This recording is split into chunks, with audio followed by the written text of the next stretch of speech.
ne marche pas. Mais de plus en plus, nous voyons au Cameroun des actes de rébellion, que ce soit des actes de rébellion passives ou, comme tel est le cas, des actes de rébellion, mais alors très actifs. Il faut savoir que le peuple camerounais est arrivé à un niveau où l'exacerbation atteint son paroxysme. Ça, il faut le dire, les Camerounais en ont marre. Ils en ont marre et ils n'attendent que cette étincelle qui va faire en jaillir la flamme. Le peuple camerounais n'attend que cette étincelle-là.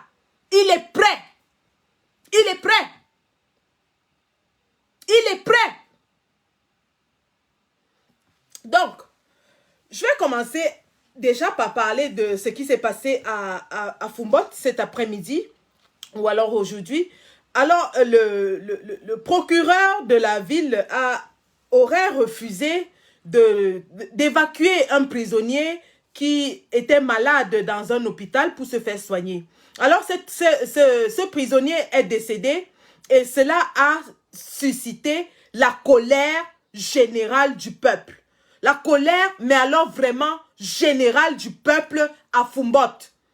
Les populations de Foumbot se sont levées comme un seul homme. Les populations de Foumbot se sont levées comme un seul homme.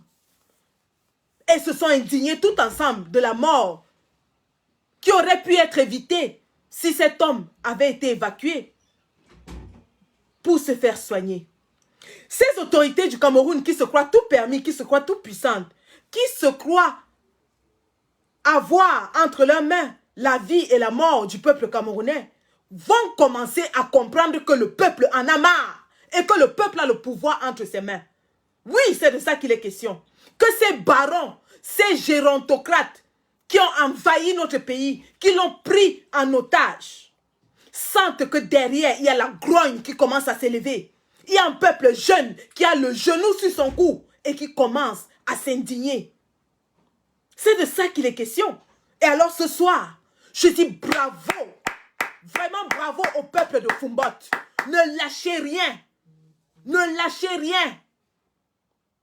La diaspora est là pour vous soutenir. Ne lâchez rien. Si vous avez besoin de soutien pour maintenir la flamme, maintenir la pression sur ces génocidaires, ces assassins, venez vers nous.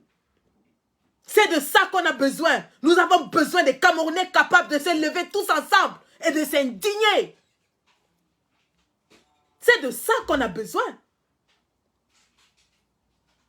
On a besoin de savoir que la douleur d'une personne, c'est la douleur de tout le peuple. On a besoin de savoir que la peine d'une personne, c'est la peine de tout le peuple. Et aujourd'hui, Foumbot nous donne l'exemple de l'indignation collective. Foumbot nous donne l'exemple de la solidarité entre les populations. Ils n'ont pas laissé que ce monsieur meure en silence. Ce n'était qu'un vendeur de médicaments. Ce n'était qu'un petit vendeur de médicaments à la sauvette. Mais parce qu'on lui a refusé son droit fondamental à la santé, toute la ville est en feu et en flamme. Toute la ville est en feu et en flamme à cause d'un seul individu. Et c'est ça qu'on veut. On veut que ces gérontocrates comprennent qu'ils ne peuvent plus massacrer, tuer, voler, piller comme ils veulent. Et qu'en face, il y a un peuple qui est prêt à riposter. C'est de ça qu'on a besoin. C'est de ça qu'on a besoin. Vous avez tous vu les images, mais je peux certainement vous les montrer. Les affrontements entre la police, les forces de l'ordre et les populations à Foumban. Les forces de l'ordre ont été mises à mal. Les forces de l'ordre en déroute à Foumban face à un peuple en colère. Oui, on vous dit que la force du nombre, la force de la colère d'un peuple, aucune armée ne peut rien contre cela. Foumbot en est l'exemple. Le peuple s'est levé comme un seul homme. Ils tiraient, mais le peuple avançait. Ils ont reculé, ils ont fui. Et c'est ce qui va se passer au Cameroun. Lorsque ce peuple va se lever, l'armée du génocidaire, de l'assassin, sera en déroute. Regardez un tout petit peu un extrait. Hein?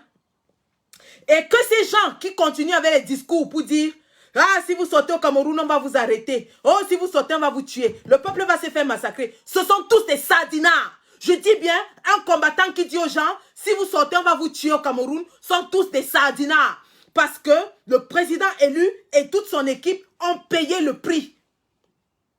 En janvier 2019, le président élu et tous les compagnons de lutte qui ont fait la prison ont payé le prix pour que l'armée au Cameroun ne tue plus jamais quelqu'un qui manifeste. Vous ne pouvez pas me citer 10 personnes qui ont été tuées en manifestant depuis janvier 2019. Alors que quelqu'un vienne ici s'asseoir et dit aux gens que si vous sortez manifester, on va vous tuer. C'est un sardinat. C'est des gens qui veulent cultiver la peur au Cameroun. Les Camerounais n'ont plus peur. Vous avez vu aujourd'hui à Fumbot, ils n'avaient pas peur. Ils sont sortis. Et ils ont repoussé l'armée génocidaire. Je dis bien toute personne qui prétend être combattant et qui s'assoit encore ici pour dire aux Camerounais que si vous sortez, on va vous tuer. C'est un sardinat, il travaille pour Biya. Biya ne peut plus tirer sur quelqu'un. C'est moi qui vous dis ça. Regardez ce qui s'est passé à Fumbot. Ils ont arrêté combien de personnes? L'armée du génocidaire était en brousse. Ils ont arrêté combien de personnes? À Bafan, quand les gars étaient sortis, ils ont arrêté combien? La force du nombre, les gars. La force du nombre. Et ce n'est qu'ensemble qu'on va sortir. Qu'on va gagner cette bataille. Alors, je vais vous montrer à peu près ce qui s'est passé. Hein. Je crois que vous l'avez tous vu.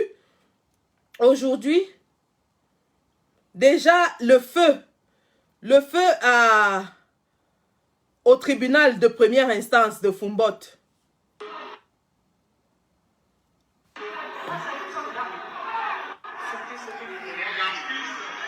Oh là là, attendez. Attendez, je choisis la plus bonne.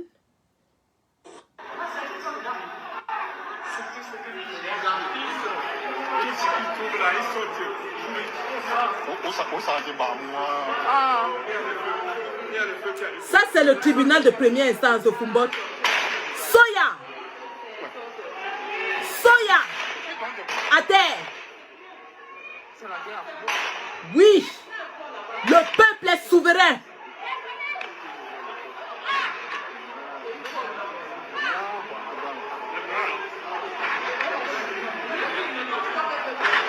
Le peuple est souverain!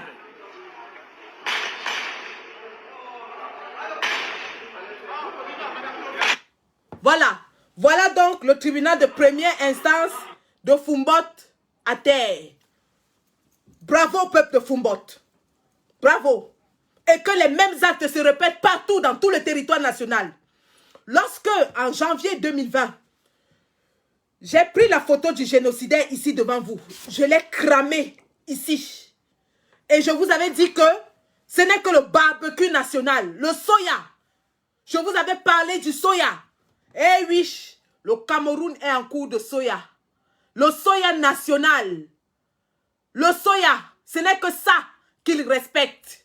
Ce n'est que ça qu'il parle. L'équilibre de la terreur fait régner la paix. Ah oui, le peuple est souverain. Et lorsque ce peuple est en colère, rien ne l'arrête. Je dis bien, rien ne l'arrête. Je vais vous montrer ensuite. Vous avez certainement regardé déjà ces images de Fumbot. Mais c'est trop. On va continuer à reculer comme ça. Mais c'est trop. On va continuer à reculer. Vous avez le choix. Le peuple est en colère. Ça, c'est les gendarmes et les policiers qui parlent. Que c'est trop, on va continuer de reculer. Vous tentez d'avancer. Vous n'allez pas reculer, vous avez le choix. C'est chaud, vous n'avez encore rien vu. Faya, soya, soya. Les gars de Fumbot, venez vers la diaspora, dis donc. Venez vers nous. Wanarikam. Venez, on organise le grand barbecue national. Comment? Vous vous rejoignez une fois avec les gars de Bafang. Mélangez-vous une fois avec les gars de Bafang, vous descendez vers Yaoundé. Barbecue sur barbecue, mon ami. Barbecue sur barbecue. C'est même le qui ça, non?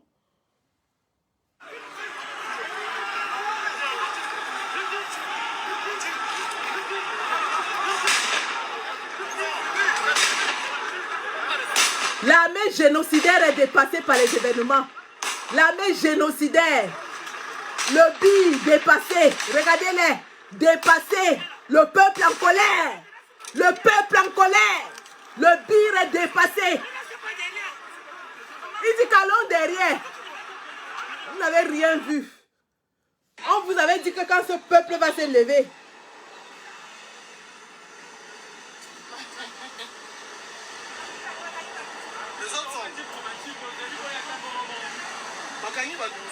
on vous avait dit que quand ce peuple va se lever, rien ne pourra l'arrêter. Vous pensez que c'est chaque Camerounais que vous allez tuer comme un mouton de Panurge? Vous pensez que c'est chaque Camerounais que vous allez tuer et on va laisser?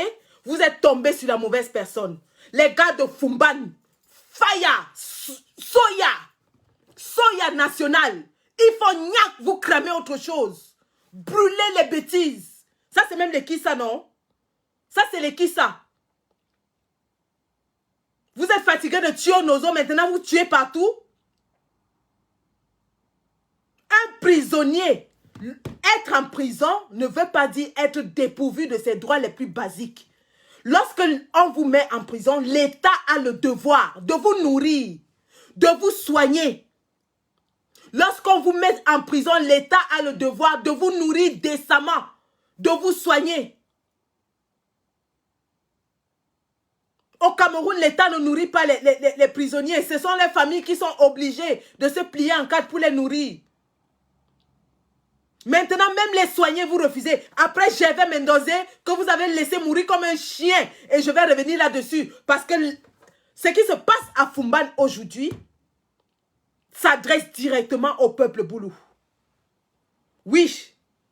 Les Boulous, à qui on a dit toute la vie, depuis qu'ils sont tout petits, que c'est eux qui ont le pouvoir, qui sont les êtres suprêmes, ils doivent chasser. On a vu les scènes lorsqu'ils chassaient les commerçants Bamoun, les commerçants nordistes, les commerçants Bamileke à Saint-Mélima, à coups de machette.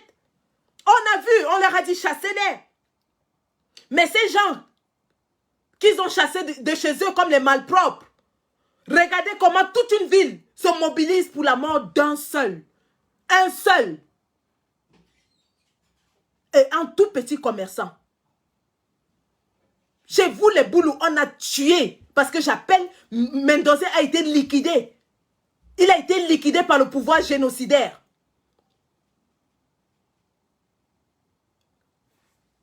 Une sommité comme Mendozé, qui était quelqu'un de référence chez les Boulous, est tué. Et vous la fermez, vous restez tranquille. Vous restez tranquille. Parce qu'un monsieur du RDP s'est appelé Abba, a fait une note appelant au peuple de respecter le corps de Mendozé. Mais vous respectez le corps de Mendozé en acceptant qu'on vous piétine comme ça? Regardez ce qui se passe à Fumban. Pendant ce temps, j'appelle le peuple Bamoun. Guylaine Chapuis vous a rejeté. Guylaine Chapuis vous a refusé. Elle dit qu'elle est Ekan. Jetez-la hors de vos frontières. Envoyez-la chez le village Ekan. Qu'elle aille trouver sa route là-bas. Elle n'est pas une digne fille de chez vous. Parce que le peuple Bamoun, c'est un peuple digne. Le peuple Bamoun, c'est un peuple fort. Le peuple Bamoun est le seul qui a retenu son écriture, sa langue écrite pendant la colonisation.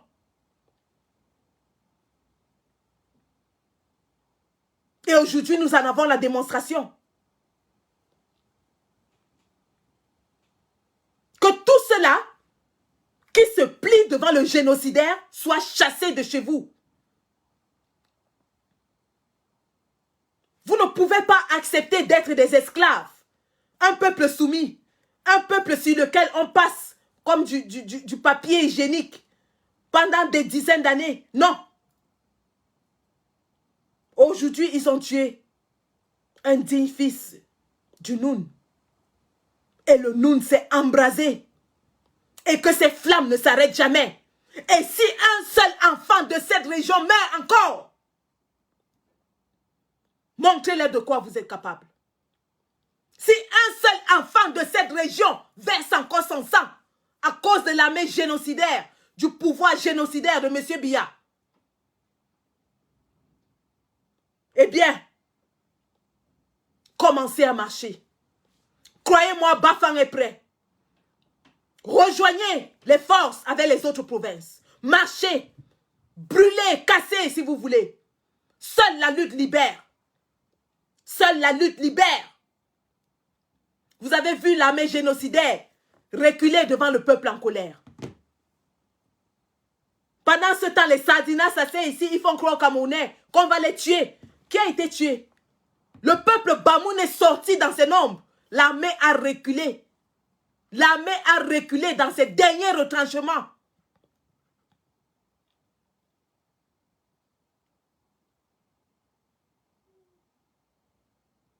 Et que ce peuple Betty Boulou, parce que l'histoire des camps n'existe pas, que ce peuple Betty Boulou sache que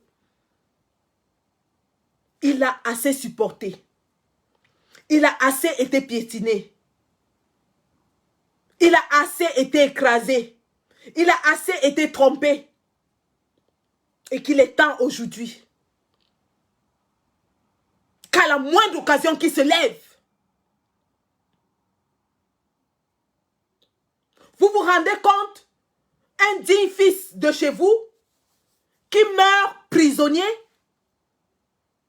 il est mort prisonnier. L'insulte la plus grande qu'on ait pu vous faire. Si lui meurt prisonnier, combien de fois le bas peuple? Combien de fois le bas peuple?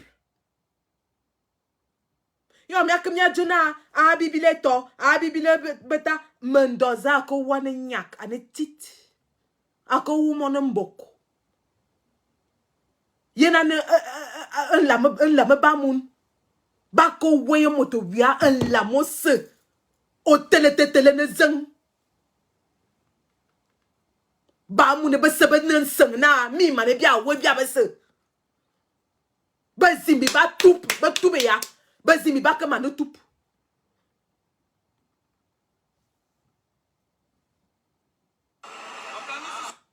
Regardez un peu, hein, quand, à ces gens-là, c'est un petit rappel mémoire. Parce qu'il faut bien leur rappeler de temps en temps. Regardez comment l'illustre, un des plus grands intellectuels de notre pays, est mort. Et vous avez fermé vos petites bouches. Mais quand on vous dit d'aller casser les boutiques de ce brave peuple qui se débrouille, un peuple nomade, un peuple qui développe, un peuple qui travaille, l'un des peuples les plus travailleurs de notre triangle national. Lorsque vous allez à Yaoundé, tous les taximans sont Bamoun. Tous les mototaximans, même à Sarmé Lima, tous les mototaximans sont Bamoun. C'est des travailleurs. L'un des paniers vivriers du Cameroun, c'est le Noun. Toutes les tomates, comme la tomate de fou, vous-même vous mangez la tomate de Fumbat, elle est sucrée dans vos bouches, non? Les choux, les tomates, tous les légumes qui viennent dans nos marchés viennent du Noun. Les terres les plus fertiles et le peuple le plus travailleur. Ils s'en vont partout pour travailler, pour développer. Et on vous a dit, chassez-les. Vous êtes allés casser les boutiques pour voler les biscuits par le jet, manger avec les dentifrices.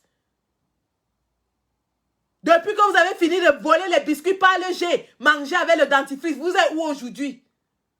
Vous êtes où? Bia est où? Il est venu vous voir en éveil. Bia en éveil.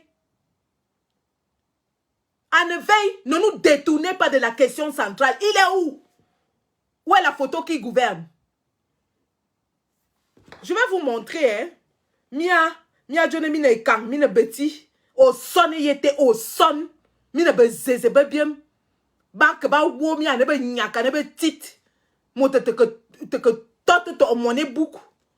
Yena ne ba que wo mono mote ba moun. Un lame ba moun no se tele. Banga ke ba di ibjome se.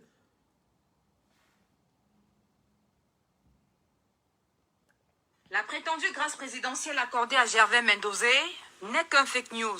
La grâce, c'est dans les réseaux sociaux qu'elle a été accordée, mais pas ici, non, même pas des décrets à ma connaissance, parce que j'aurais dû être informé également de l'existence d'un décret de grâce. En toile de fond de l'affaire, on appelle ce 20 avril à la Cour suprême un débat procédural qui donne de tabler sur la requête au fond de renonciation au désistement introduit par l'avocat de cet ancien ministre après sa mort. Si on ne renonce pas, ce serait comme s'il avait acquiescé toutes ces accusations. Donc il a toujours dit non, il n'a pas détourné, Je pense que le professeur Mendozé méritait d'être déclaré non coupable depuis le tribunal criminel spécial. L'affaire est renvoyée au 11 mai prochain pour production de l'acte de décès de l'accusé Gervais Mendozé.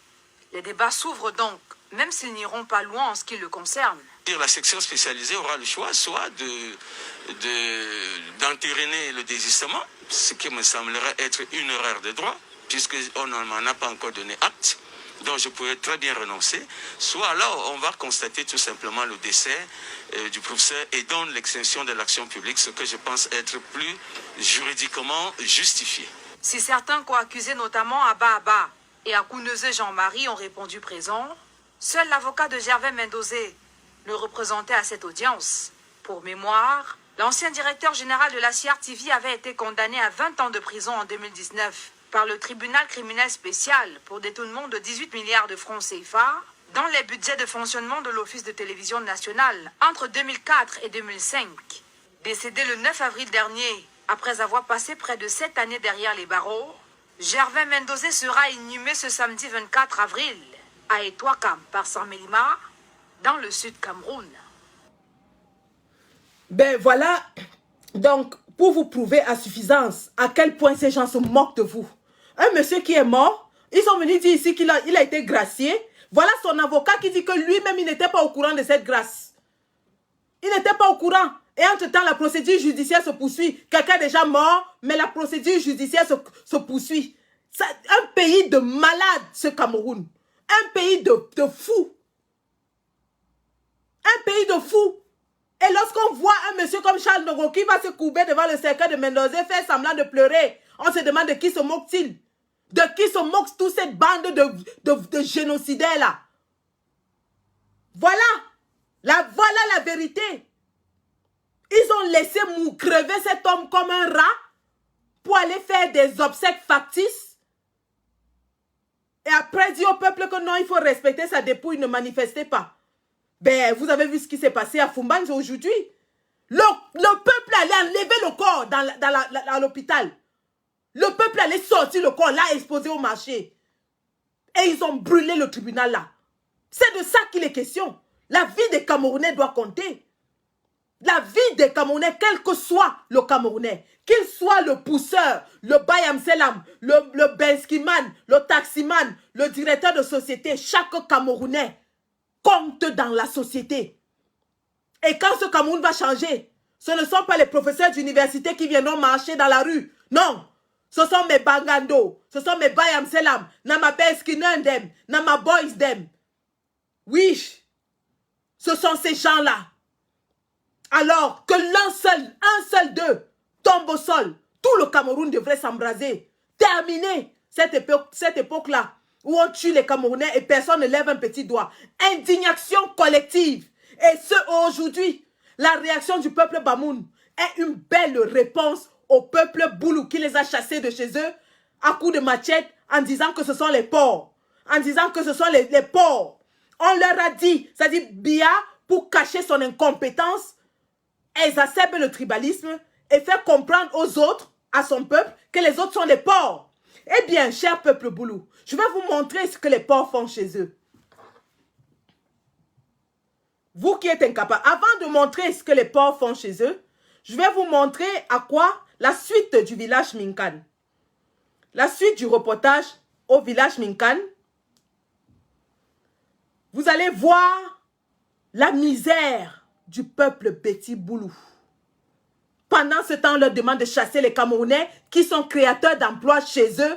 Des Camerounais qui ont migré, abandonné tout pour faire générer de l'économie. On leur demande de les chasser parce que ce sont des porcs qui doivent rentrer chez eux. Monsieur Biya, cette politique ne marche plus. Le peuple Bessi Boulou est conscient de sa misère. Je vais vous montrer pour contraster. Parce que là, on a assez tapé sur ces gens. Parfois, quand on leur dit que les autres régions du Cameroun sont plus développées que les leurs, ils pensent qu'on raconte des sornettes. Alors aujourd'hui, je vais me mettre dans un exercice, je vais me lancer dans un exercice où je vais leur montrer leur village et leur montrer les villages de ceux qu'ils appellent les porcs. Alors, Minkan 2. Je vous le disais en titre, Lundi soir, nous vous avons présenté le parcours de combattants effectué pour se rendre à Minkan, dans le premier arrondissement d'Ebolova. Ce mauvais état du réseau routier engendre la hausse des prix du transport et impacte négativement sur l'écoulement des produits agricoles. En plus de cet enclavement, les populations, elles, sont exaspérées de vivre dans l'obscurité, sans électricité continue, sans eau courante. Le difficile accès aux autres services sociaux de base aggrave la souffrance des populations résidant à Minkan. La municipalité, quant à elle, reconnaît qu'elle a des difficultés financières à améliorer le quotidien des populations. Au cœur de la forêt équatoriale, le Cameroun profond qui exprime sa détresse, l'appel au secours de ces populations, c'est dans ce grand reportage que signent Marcelin Dansop et Emmanuel Diop.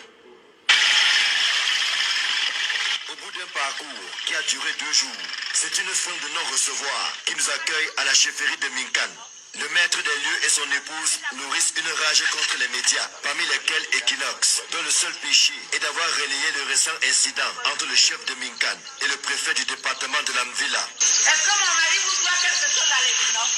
Vous ne venez encore nous suivre jusqu'à vous, il vous doit quoi? Mon mari vous doit quoi? Une attitude qui étonne les populations, sur le temps qu'elles croient dur comme fer, une fois le vent de l'intimidation passé, que leur chef a simplement dit tout haut, ce que beaucoup pensent tout bas, à savoir qu'en lieu et place de quelques seaux et morceaux de savon, Minkan a plus besoin de routes et autres infrastructures sociales de base. La route de Yangon, Minkan, vraiment, je vous assure, c'est terrible. Depuis midi que j'ai commencé, jusqu'à maintenant, je n'arrive même pas à arriver. Vous-même regardez l'état de la route. C'est fort, si c'est possible. L'État nous est pitié de nous. Situé à plus de 115 km du chef-lieu de la région du Sud, le village Minkan est l'un des plus enclavés de l'arrondissement d'Ebolova 1er, avec un réseau routier dont le mauvais état se passe de tout commentaire. Vous-même, vous voyez l'état de la route. Monsieur le maire nous avait dit qu'il avait envoyé les engins pour venir nous travailler la route. Mais vous-même, vous voyez la qualité de travail qu'ils ont fait jusqu'à présent. C'est pour ça que nous demandons que nous vivons dans quel Cameroun. Bon, même le cache-nez que vous avez là, nous on n'a pas ça ici au village. Les promesses en viennent parfois chaque année, mais sans jamais être concrétisées.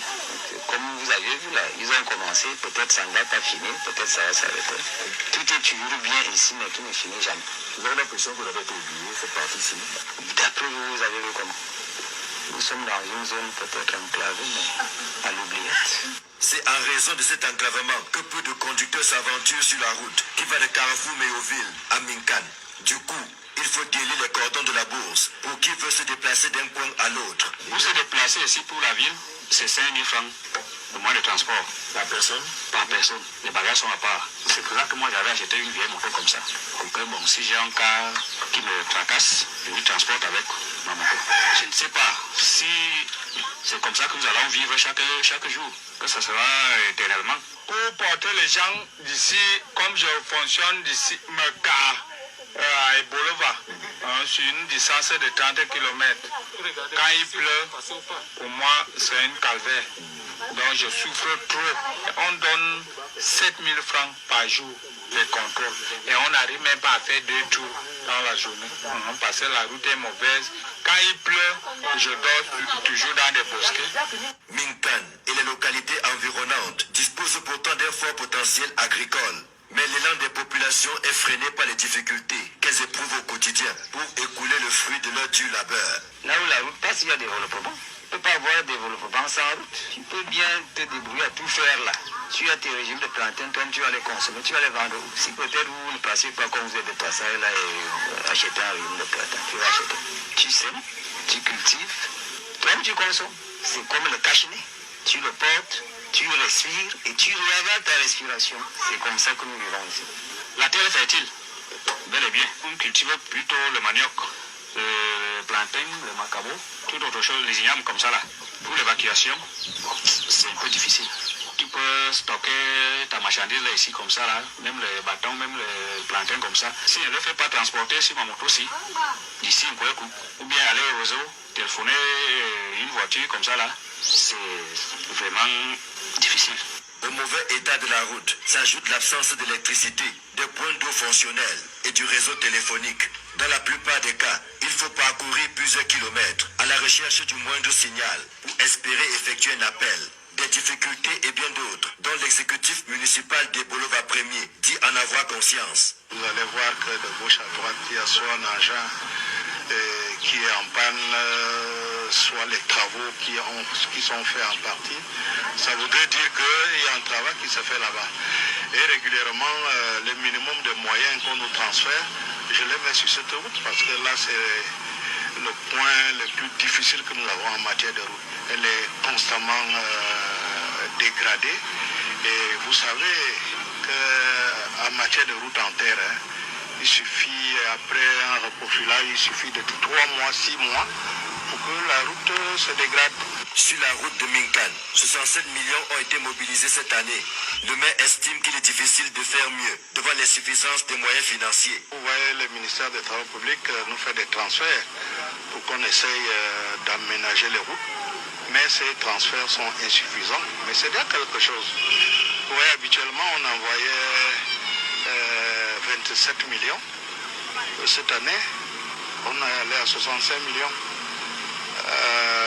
Habituellement, quand on envoyait de l'argent, bon, on divisait la route en deux, on fait ce qu'on peut faire. Mais cette année, nous partons de Meyouville pour Minkan. C'est plus long, malgré la modestie de l'enveloppe. Mais on fait avec. À Minkan, Messambe, Nyangon et autres Alam, les populations ont l'impression de vivre ailleurs qu'au Cameroun. Elles attendent toujours de prendre place à bord du train du développement. Pour l'instant, c'est le sous-développement qui frappe quotidiennement à leur porte, en attendant un jour de voir le bout du tunnel.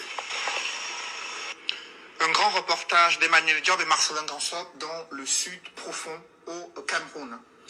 Ben voilà par exemple un village donc à 30 km, c'est-à-dire en théorie, à moins de 30 minutes de route du chef-lieu de la province du sud qui est Bolova. À moins de 30 minutes, en théorie, du chef-lieu de province du sud, vous avez la misère la plus absolue. Le village le plus enclavé. Vous avez vu la maison du chef, ça ressemble à un taudis. Et voilà donc les gens à qui on fait voter 100%, 120% RDPC et on leur dit qu'ils ont le pouvoir. On leur dit que les autres sont les porcs, qu'il faut les chasser. Il y a en dehors du Noun, effectivement, et du sud-ouest, le Noun et le sud-ouest ont été très fertiles parce qu'elles sont en altitude et qu'elles sont en zone volcanique. Les terres du sud sont les plus fertiles au Cameroun. C'est-à-dire que lorsque vous entrez dans la forêt équatoriale, vous allez à l'est, vous avez les terres les plus fertiles. Mais ces gens ne peuvent pas vendre le fruit de leur agriculture parce qu'il n'y a pas de route. Ils ne peuvent pas. Ils produisent les marchandises sont calées, pourrissent. Il vous a dit que c'est comme le cache-nez. Vous mettez votre cache-nez, vous respirez votre propre respiration et ensuite, c'est-à-dire vous plantez vos produits, vous les consommez vous-même, ils pourrissent encore sur place parce qu'il n'y a pas de route pour acheminer les produits. Pendant ce temps, on dit à ces gens, c'est vous qui avez le pouvoir. Vous êtes la race suprême. Comme une qui s'était levée ici et dit que les Boulous sont les suprémacistes. C'est la race, elle prônait la suprématie Boulou. Sur quelle base va-t-elle prôner la suprématie d'un peuple qui n'a ni eau, ni électricité, ni route, ni hôpitaux, ni école, ni rien du tout? Sur quelle base? Un autre exemple de route au sud. Ensuite, je vais faire la démonstration en allant à l'ouest du Cameroun. Alors,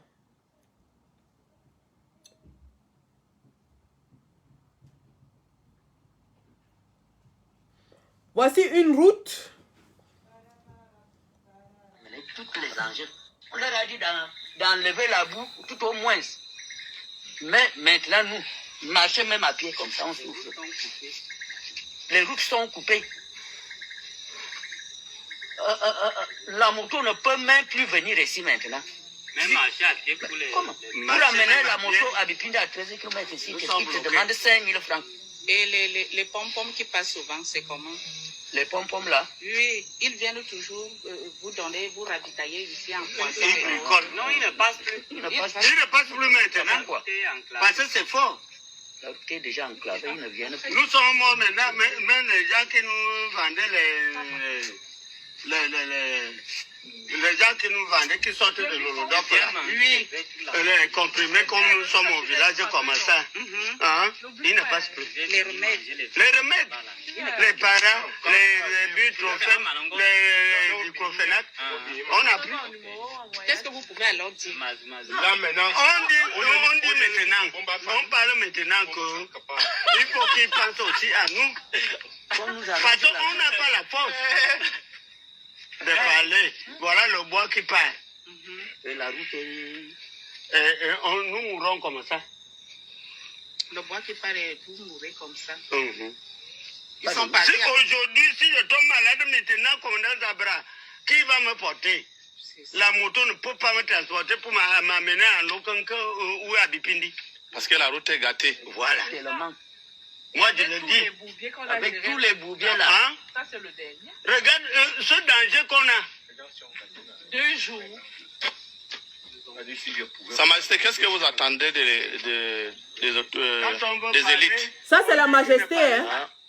Non, les élites, on a vraiment... Voilà, c'est ça que je parle comme les ça. élites que les transporteurs de bois là, les forestiers là ne veulent même pas arranger de route. Et puis ils nous ont dit que non, on a tout donné, on nous dérange. C'est le gouvernement même qui doit arranger la route. Et moi je leur ai dit que quand on était à notre réunion samedi, à la dernière réunion, on nous a dit là-bas que les forestiers doivent d'abord arranger la route. Mais quand ils arrivent ici, on leur dit comme ça, ils s'en foutent même. Ils s'en foutent de tout. Parce que le chef n'a même pas de bouche. On écrit à notre sous-préfet, ça ne va pas. On nous dit que ne coupez pas les routes. On ne fait plus les barrières. Pas de barrières. Quant à moi, je veux faire comment? Je ferme ma bouche. Je ferme ma bouche et je garde ma peau. Pour que la grosse pierre là ne m'écrase pas. Un mois. Et on a suivi quelque part que les voitures partent à comme 2 pour Bipindi et font combien de jours ici? Vu l'état de la route. Même 5 jours. Hein. Vous-même, vous avez vu même la colline d'Ambala. Une semaine même, hein, quand il pleut. Tu ne peux même pas traverser là, d'ici à Comdé. C'est pas praticable. Et les gens qui sont à Tokondonkan là, pour arriver à Bipindi. Oui. Combien de nous ici à Malomba, nous on pleure. Et les gens de Lokan et Toko. Il pleut plus. Actuellement. Maintenant, la moto de Bipindi à Toko, c'est 10 000 francs maintenant. 10 000. Non, c'est combien de kilomètres d'ici Bipindi? 15. Non. Ici, Bipindi, c'est 13. C'est 13 kilos. Ici, Bipindi, c'est 13. C'est 13. On te demande 5 000 francs pour t'amener à Bipindi. Quand la moto peut passer. Ok, merci beaucoup, Sa Majesté. Donc voilà la route entre Bipindi et Akom. 5 jours, 13 km, 5 jours. Les gens vous disent qu'ils n'ont même pas de médicaments. Et si quelqu'un tombe malade là-bas, il est mort. Parce que même les gens qui amenaient les petits médicaments périmés ne peuvent plus. Entre-temps, Franck Biya fait sortir le bois tous les jours que Dieu a créé. Tous les jours que Dieu a créé. Franck Biya, qui veut diriger le pays, fait sortir des centaines de billes de bois tous les jours. Voilà donc ces gens-là qui vont encore se mettre demain à chanter Ayob, Ayob, Ayob, qu'après Biya, c'est Biya. Oui, Franck Biya, c'est le fils du roi, ainsi de suite. Voilà Franck Biya, depuis au moins 40 ans qu'il exploite le bois. Même pas l'ombre d'une route. Et on va vous dire que le RDPC a eu 180% de voix là-bas. Ayop, Ayop, Ayop. Ayop, Ayop, Ayop, Bibileto. Il a dit qu'ils étaient partis à la réunion à Sangmelima. On leur a dit là-bas que c'est les forestiers qui vont arranger la route. Et quand ils arrivent au village, le forestier leur dit que c'est le gouvernement qui doit arranger la route. On les ballotte, on les tamise comme ça, comme le couscous. C'est-à-dire qu'on les tamise, on les ballotte comme ça là. Le gouvernement les envoie à gauche, les forestiers les envoient à droite. Le gouvernement c'est qui? Le forestier c'est qui? Le gouvernement c'est Biya, le forestier c'est Biya. Le gouvernement c'est Biya, le forestier c'est toujours Biya. Les deux vous malaxent comme ça. Et ils vous disent que, bibileto, miami bileto, minofo, ayoba, ayoba, ayob. Chassez les bamileke, benebongwe, la fils, benebongwe, chassez-les. Regardez la souffrance de ça. Chef traditionnel de son état, le pauvre. Il dit qu'il garde sa peau. Le chef dit qu'il ne parle pas, que lui garde d'abord sa peau. Je garde ma peau.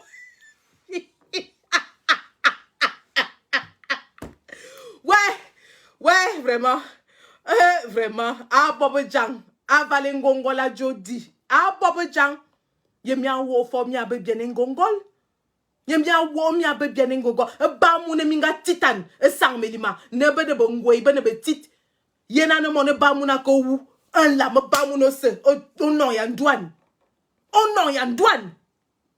Miake, je garde ma peau. Je garde ma peau, parce que moi je ne parle même pas, parce que si je parle, la grosse pierre va tomber sur moi, je garde ma peau.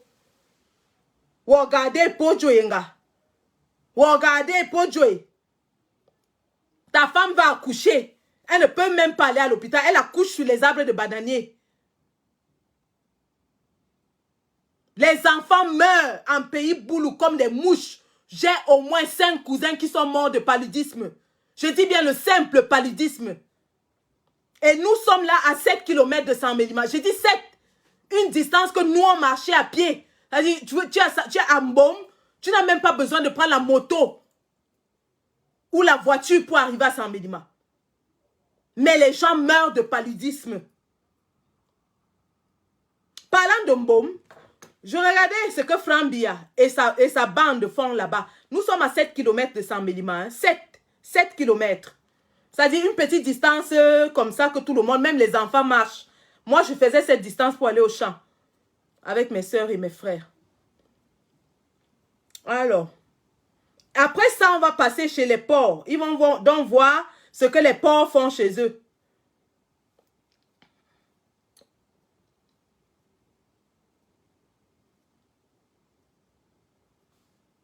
Alors, regardez ce qui se passe à 7 km de Saint-Mélima. Salut. Moi, je suis un fils du village. Je ne sais même pas si ça peut faire la rotation. Je réside à Yaoundé, médecin. Chaque année, je viens dans mon village. Et si je vous montre une société de parcs de bois installée à Saint-Mélima, dans mon village Mbom, 200 francs de la ville de Saint-Mélima. Nous sommes fatigués. On s'est tait pendant longtemps. Il est temps qu'on parle. On ne peut plus supporter. Mon village est dans l'obscurité depuis au moins 30 ans aujourd'hui. 30 ans aujourd'hui que mon village est dans l'obscurité. Les agents sonnels, il y avait l'électricité. Les agents sonnels sont venus voler le transformateur. Jusqu'aujourd'hui, il n'y a plus jamais eu d'électricité. Les agents sonnels viennent voler le transformateur dans un village. Carrément. Regardez les billes de bois. Hein? C'est-à-dire le gouvernement ne se soucie que de ce qu'il peut tirer de cette terre. Il prend le bois, il laisse la misère et il s'en va. Du côté que je vous montre, c'est ça sur le bois, venant du Cameroun, de Djoum, le village de Djoum. Ici, ça c'est le bois venant du Congo. Ça quitte ici, là, ça s'est transporté par ces camions. Les camions que je vous montrais tout à l'heure. Pour l'Europe, pour la France, pour la Chine. Étant donné que nous, on n'a pas l'électricité dans le village. Quand on se rapproche auprès de la famille, ils disent que ils ont longtemps demandé l'électricité à la société. La société dit qu'ils n'ont rien à voir avec le village parce qu'ils déversent de l'argent à la famille présidentielle. Que c'est la famille présidentielle qui les a installés. Chaque temps, le préfet, le sous-préfet de la ville de Saint-Mélima, les commandants, les autorités viennent prendre du gasoil ici. En venant prendre du gasoil pour carburer leurs voitures, ils ne se soucient pas du fait que le village n'a pas l'électricité. Un village proche de la ville de Saint-Mélima, 200 francs de la ville de Saint-Mélima. C'est un quartier de Saint-Mélima qui n'a pas le courant depuis au moins 30 ans. Pour l'eau, nous ne demandons pas. Parce que nous avons encore les marigots derrière nos maisons qui nous donnent de l'eau. Nous demandons à la famille présidentielle de nous donner l'électricité, d'arrêter de prendre l'argent dans cette société. De nous donner les hôpitaux dans nos villages. De nous donner l'eau et l'électricité. Au moins les forages. Au moins c'est l'électricité dans nos villages. J'ai voulu interviewer le blanc. Il a dit qu'il n'a rien à y voir avec moi. Qu'il part demander à la famille présidentielle. Qui ne peuvent pas nous mettre le transformateur. Nous sommes dans l'obscurité depuis 30 ans. Nous sommes fatigués. Vous allez dire que nous, ensemblement, on vit bien. On n'y vit pas bien ensemblement. Vous, là où il n'y a même pas le pouvoir, là, vous vivez plus que nous. On vit la misère ensemblement. Le pouvoir là ne nous sert à rien. Un quartier poche de Sama, 200 francs de ça, n'a pas le courant depuis 30 ans. L'homme qui est au pouvoir là nous sert à quoi? Il vient encore prendre l'argent dans une société comme ça là. Sa famille. Le blanc nous dit qu'il y a un monsieur qui vient des moments qu'à chaque année prendre de l'argent ici. Nous, on veut l'électricité. Sinon, ça va aller de mal en pire. Ça, c'est un avertissement. Mettez-nous l'électricité au village Mbom, à 100 000 mâts. Je filme tout, je vous envoie. J'envoie au monde entier qu'on voit comment on souffre. Voilà les camions qui portent le bois. On veut l'électricité. C'est trop. On veut l'électricité dans le village. Sinon, ça va bader. Il y aurait masse.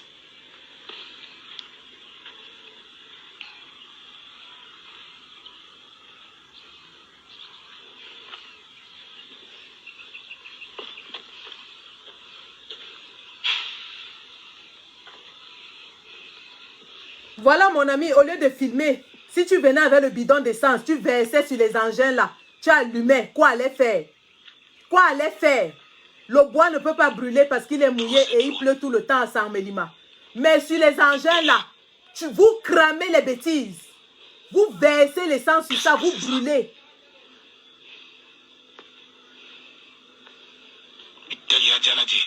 Mite yadje. Mingate que te. Mite yadje. Mite yande mia bodje. Yo mite ya. Kemia kunse. Mingandaman. Miman daman jomese. Baye mena mite ya. Miate anyu. Ye miate evanyu.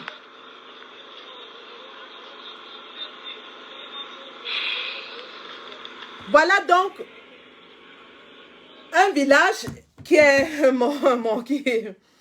le village où mon père avait des terres qui ont été arrachées par le défunt Mendozé, en Mbom, 7 km de Sarmelima, qui est complètement détruit, qui a été transformé à parc à bois, sans électricité, sans eau, sans rien du tout. Et il dit, Biteya. Biteya, ça veut dire en boulot, nous sommes fatigués. Biteya, Mdemia Bodje, vous êtes fatigué, vous faites quoi? Vous êtes fatigué, vous faites quoi? Qu'est-ce que vous faites lorsque vous êtes fatigué? On vous a détruit vos routes, on a volé votre transformateur, vous n'avez pas d'électricité, vous n'avez pas d'eau, pas de médicaments, pas d'école, rien. Vous êtes fatigué, qu'est-ce que vous faites? Il est temps que vous commenciez à exprimer votre colère d'une façon ou d'une autre. Ça s'est fait à Meyomesala dernièrement avec les chefs du village qui ont refusé de sortir.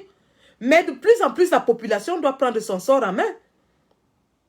On est fatigué de Biteya. Miteya, bien fait Biteya, ne bien katemia, ne Miteya. On est fatigué de vous dire que vous dites que vous êtes fatigué. C'est de ça qu'il fait question. Nous-mêmes, on est fatigué de vous dire que vous dites tout le temps que vous êtes fatigué. Réagissez. Si vous touchez assez bien là, ils vont comprendre que vous êtes fâché. Comme ça s'est fait à Fumbot ce soir. Ça s'est fait à Fumbot ce soir. Vous pensez que ces gens vont dormir tranquille à Fumbot aujourd'hui parce qu'ils ne savent pas ce que la nuit va apporter. Ils ne savent pas ce que ça va développer dans la nuit. Peut-être même le procureur fuit la ville. Ils ne savent pas, ils sont en état d'alerte. Et parce que le peuple s'est levé, le peuple est fâché. C'est ça, quand un peuple se fâche, il prend son destin en main. Et ce sont donc ces gens que vous avez appelés les porcs, les bangoué, benyak, betit, bekabat, abengela fisbaya no boula la mowaba de bangoué. Attendez que je vous montre alors ce que c'est qu'un village chez les bangoué. Tout à l'heure, on a vu à Minkan et à Bipindi, les gens font 5 jours pour arriver en ville, à moins de 15 km, 30 km. Je vais vous montrer maintenant dans un village à l'ouest, comment les mamans la marchandise qu'elles produisent à partir du champ. C'est-à-dire les motos. Les gars ont développé les motos long châssis. Les gars ont développé les motos long châssis pour transporter la nourriture. À partir du champ, hein? C'est-à-dire elles n'ont même plus besoin d'aller au centre-ville pour aller attendre le car. Je dis que leurs produits partent du champ. Ça va au marché directement. Et pendant ce temps, on dit aux autres que vous allez bangouer. Attendez que je vous montre. Mais ça, c'est extraordinaire.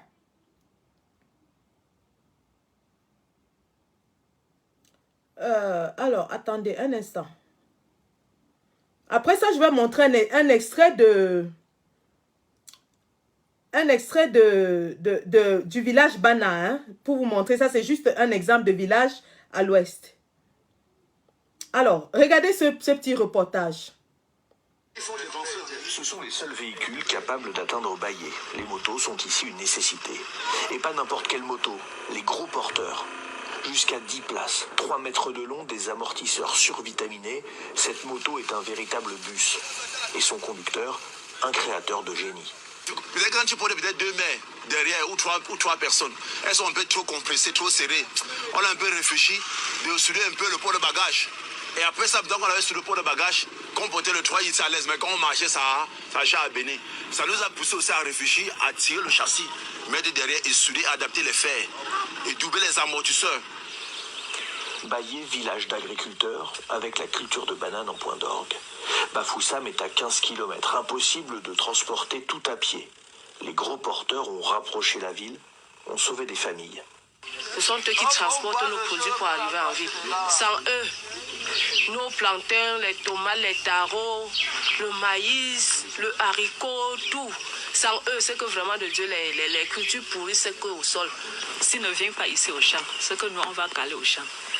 Là, les voitures ne descendent pas au champ. Il n'y a que eux, les Benskinais, qui descendent au champ nous chercher.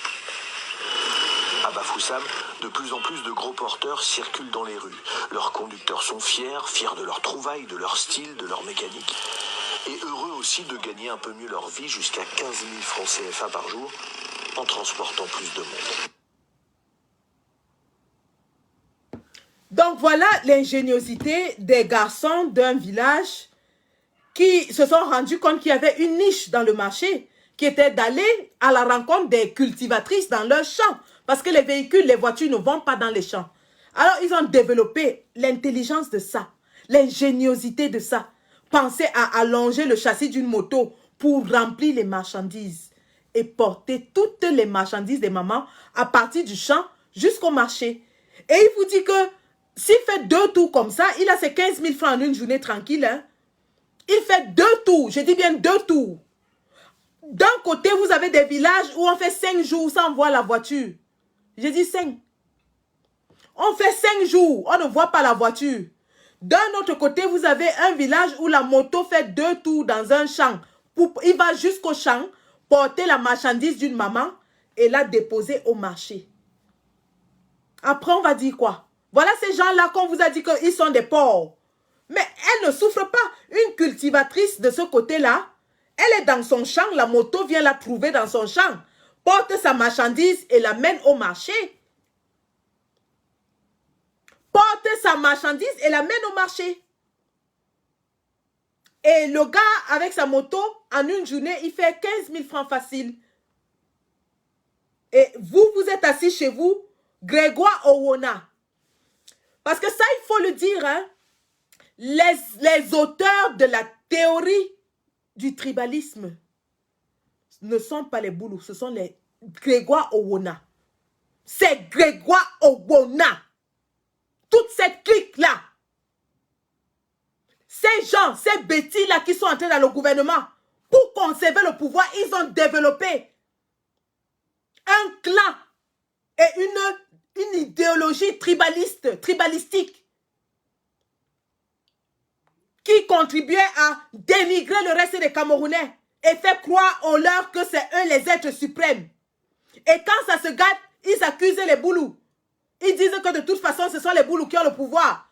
Et pourtant, ce sont les Ewondo du gouvernement qui ont développé la théorie du tribalisme. Qui l'ont intégré dans le subconscient des Camerounais.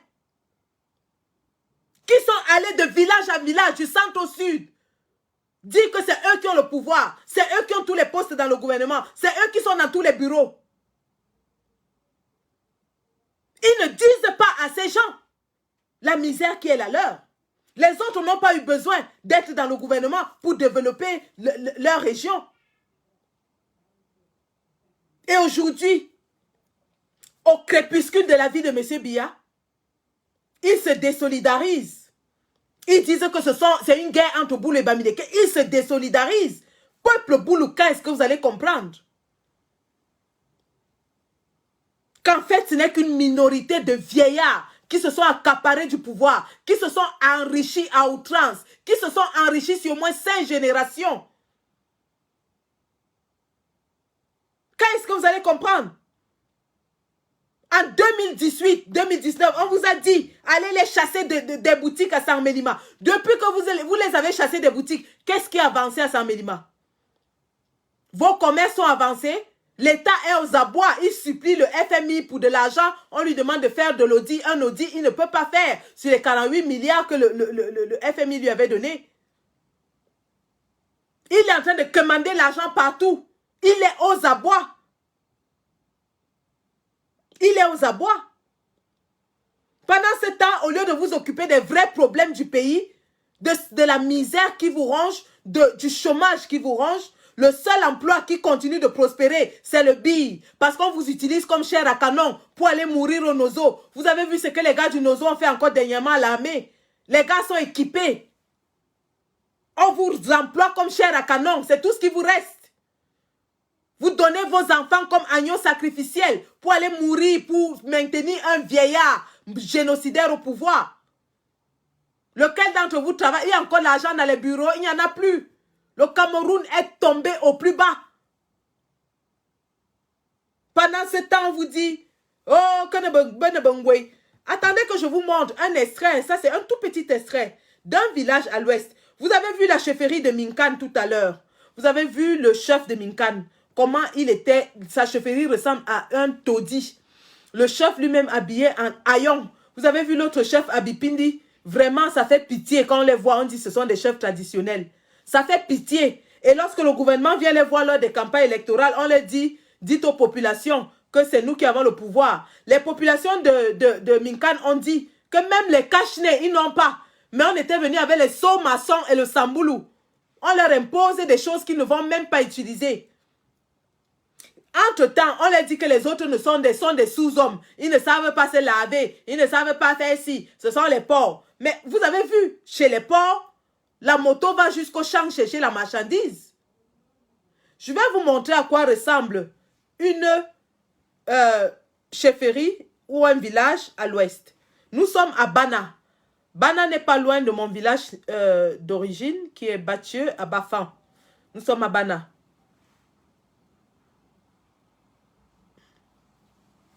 Ok, quelle télévision? Téléspectateur?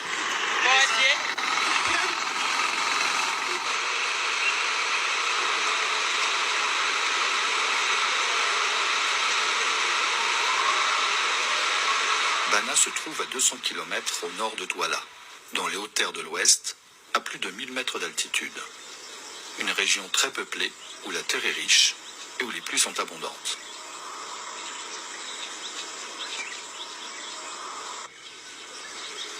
On y accède par un col. Bana s'étend sur plus de 100 km² et compte plus de 8000 habitants, répartis sur l'ensemble du territoire.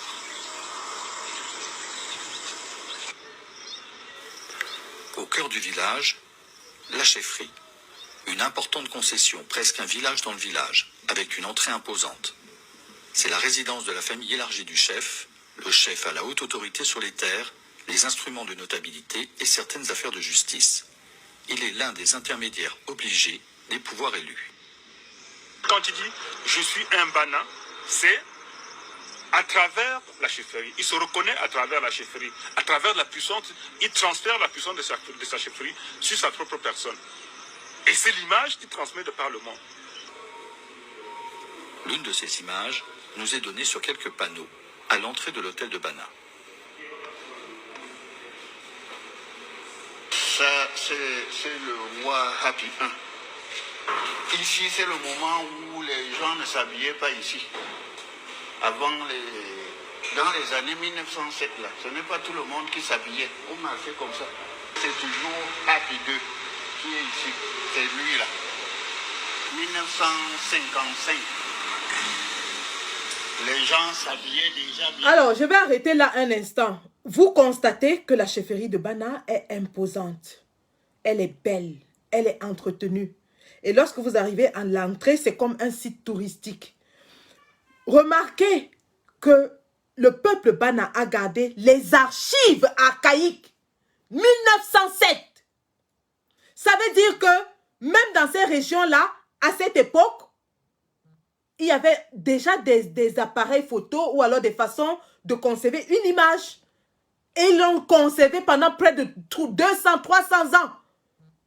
Si vous allez à la chefferie de Bana, vous allez voir le chef Happy Ier, ainsi de suite. Au sud, il n'y a aucun vestige. Il n'y en a pas. Même la tradition orale se meurt déjà au sud. Il n'y a pas de transmission de tradition. Voilà donc les gens que les autres qualifient de pauvres,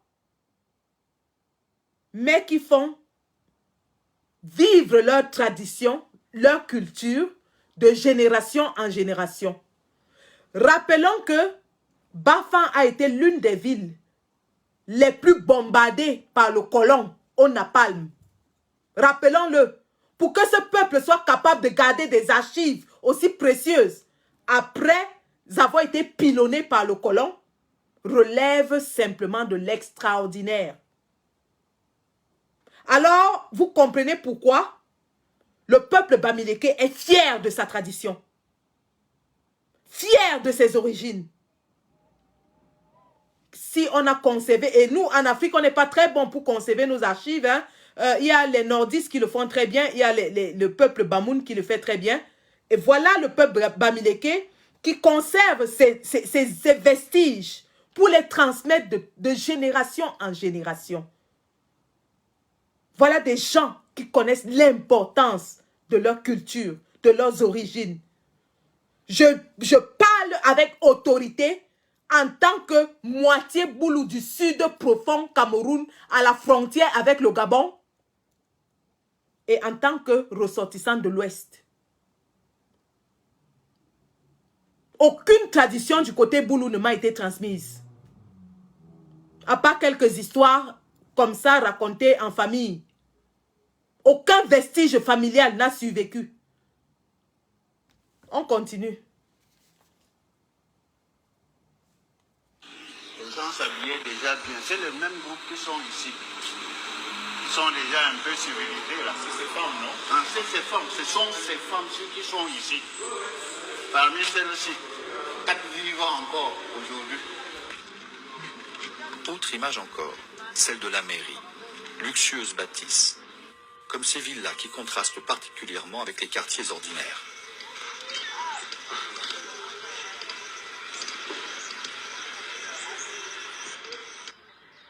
Ces constructions sont l'œuvre de notables qui ont fait fortune ailleurs, à Douala, à Yaoundé ou à l'étranger, et qui répondent toujours présents. Alors, vous avez vu les maisons des notables, c'est-à-dire des gens du village qui ont fait fortune. Ils font fortune ailleurs et ils investissent au village. Dans les villages du sud, vous avez vu quelle maison de dignitaires? L'autre jour, Canal machin, comment il s'appelle, la télévision Kaka, est allé faire un reportage dans le village, soi-disant, de J. Rémi Ngono. Et disant que oui, il n'a pas construit, il n'a pas investi. Or, dans ce même village de J. Rémi Ngono, il y a au moins 10 élites qui sont dans le gouvernement, qui ont mis des dizaines d'années dans le gouvernement. Qu'est-ce qu'ils ont fait dans leur village? Voilà la différence. À Bana, vous avez des gens qui ont fait fortune ailleurs et qui rentrent investis, construisent de très belles maisons dans leur village. Il s'agit d'aider la communauté. Ce sont les élites. Une élite, c'est une personne qui a réussi, soit sur le plan commercial, soit sur le plan intellectuel, soit sur le plan politique. Dans tous les cas, à travers la dénomination élite, on lui reconnaît son mérite et on lui reconnaît surtout la capacité d'intervenir pour contribuer au développement de sa localité.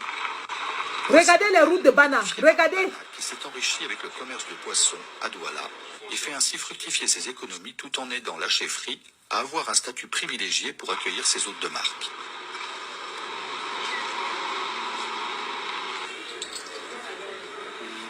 Comment financer l'activité dans un pays où l'argent fait défaut? C'est la tontine. La tontine. Aïe, aïe, aïe, attendez, attendez. Oui, aïe, ça me pénètre jusqu'à... Ouh, ça me pénètre. Ça me pénètre. Les élites font quoi? Les élites réfléchissent sur comment développer leur village. Les élites réfléchissent sur comment améliorer les conditions de vie de leur village. Les élites réfléchissent sur comment redistribuer les richesses. Qu'est-ce qu'il faut faire? La tontine. La tontine de ça. Vous avez vu le plus grand poissonnier au Cameroun de Bana. Vous avez maintenant vu le brasseur de Bana. Qu'est-ce qu'ils font? La tontine. La tontine pour faire quoi? Développer le village. Comment ne pas être fier? Voilà, il explique, devant une bière brassée par le Bana le plus illustre. La brasserie mère de Bana. Ouais. Il disait que c'est les deux bières fabriquées par la brasserie d'une fils de ce pays qui est ressortissant du village de Bana.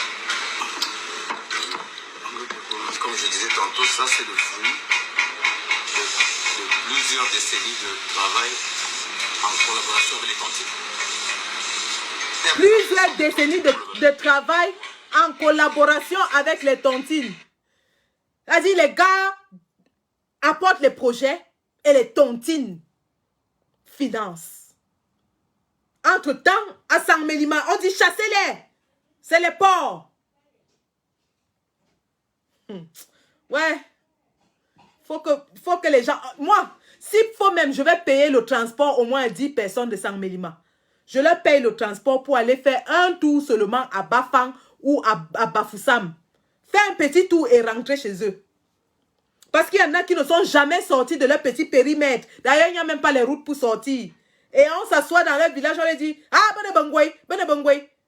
Je vais payer le transport à 10 personnes. 10. Sortir de Sang-Mélima, aller à Bafoussam ou à Bafang. Aller voir avant de rentrer. Non seulement parce que les structures financières, les structures bancaires, pardon, sont très très difficiles, mais chez nous, nous collectons rapidement les moyens de financer nos activités en passant par les tontines. C'est par là que nous passons les. Et c'est très simple chez nous. Hein. Je peux lister là, comme ça, 20 personnes, et j'ai dit cotisons 50-50. Si on cotise 50-50, nous sommes 20, ça veut dire que chaque mois, chacun de nous va bénéficier 1 million de francs. Vous avez compris le mécanisme? Oui. Voilà, et ça nous permet, celui qui va aller acheter son terrain, il va le faire, celui qui veut voyager, il va le faire, celui qui veut payer les études de son enfant, il va le faire, c'est comme ça que nous démarrons tous. Mais la plupart du temps, ça démarre, c'est pour démarrer les petites affaires comme des faisons. Les membres d'une tontine comme ça venaient acheter parfois tout un quartier comme ça avant de se... Partager, oui. Et on construisait au fil des mois une case. Avec, ça dit qu'avec tout ce qu'on a cotisé, on s'en va construire ce mois-ci votre maison. Le mois d'après, on prend l'argent, on construit sa maison, ainsi de suite. Si bien qu'au bout de 1 ou 2 ou 3 tours de tontine, donc sur 2, 3, 4 ans, tous les membres de la tontine se retrouvaient chacun avec sa petite case. Et c'est comme ça que vous voyez les maisons pousser. Parfois dans un même bloc comme ça, parce qu'ils ont acheté même, parfois même pour acheter tout le bloc, c'est toujours l'argent de la tontine. Je comprends. À Bana, quand nous avons besoin, je prends un exemple, dans un village, ils ont un projet d'adduction d'eau. Parfois, c'est dans la tontine qu'on s'en va puiser l'argent pour payer tout ce qu'il y a, pour supporter toutes les charges d'installation, du forage, ou je ne sais pas, de canalisation. Tout c'est là, dans la tontine. On demande à tout un chacun de participer. Et c'est là. Hein? Exemple de construction des écoles. La construction des écoles, c'est ça qui fait marcher le commerce de Bana et de Bamileke. Autre image, à quelques kilomètres de la chefferie et de la mairie, Bapou. Une centaine de personnes vivent ici. Pas d'école ni de dispensaire, mais un marché au bord de la route, créé il y a 18 ans, pour générer des revenus.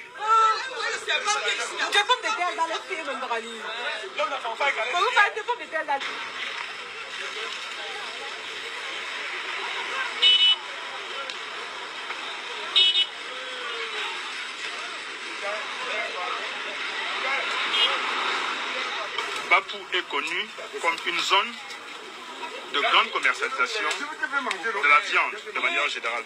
Mais avant, ce n'était pas le cas. Jusqu'à ce qu'il y ait la création de ce marché, on ne vendait pas, beaucoup de bœufs ici. Bon, ici c'est la boucherie de Bana. Ici nous vendons la viande à un bon prix. Donc nous ne sommes pas chez ici. Le kilo chez nous c'est 1400 francs.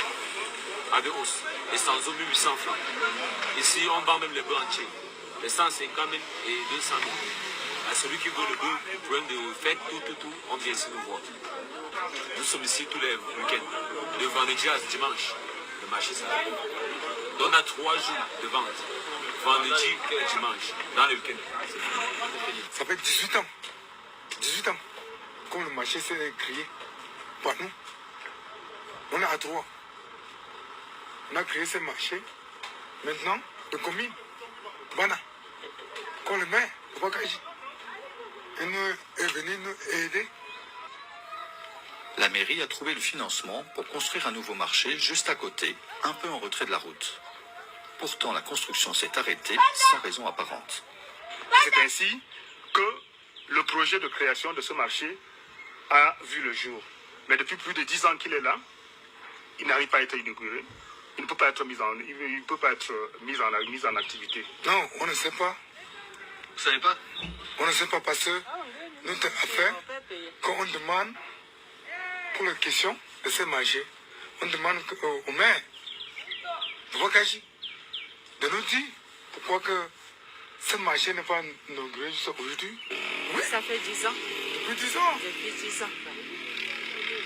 Nous souffrons en route là-bas. On souffre en route. Et puis c'est un grand danger pour nous. Qu'ils gardent bien, les voitures qui descendent, je stoppe qu'ils gardent bien pour aider sur que un véhicule ne fait pas accident à l'autre. Un cas de difficulté de gouvernance assez classique en Afrique. Attendez que je vous explique. Voilà donc les populations qui ont décidé de créer un marché afin que les gens qui viennent à Bana et même les populations locales puissent faire leurs emplettes sans problème. Vous avez vu qu'ils ont des grandes boucheries à Bana. Des boucheries, on vend même les bœufs entiers et tout ça. Ils ont construit un très beau marché qui est là depuis 10 ans. Mais le marché n'arrive pas à être inauguré à cause du gouvernement. Le gouvernement bloque l'inauguration d'un marché financé par les populations. Est-ce que vous entendez ça?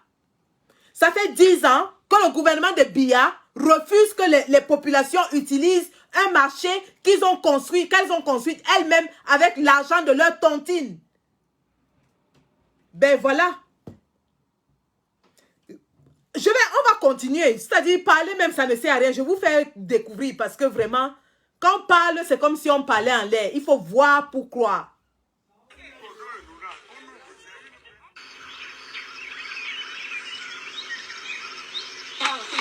L'agriculture ici semble encore très traditionnelle. Sur ces terres riches, plusieurs cultures se suivent dans l'année, ce qui suppose un recours aux engrais de manière importante. Ce que l'on voit aujourd'hui, c'est aussi une plus grande technicité se mettre en place. Vous vous en occupez? Oui. Qu'est-ce que vous faites? L'haricot, on sème les haricots.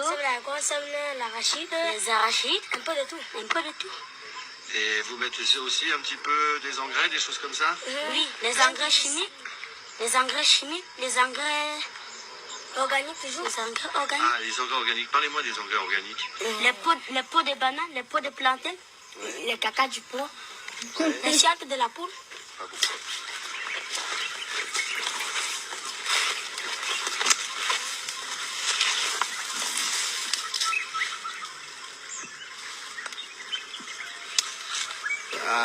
Après le baccalauréat, je me suis inscrit à la faculté de biochimie.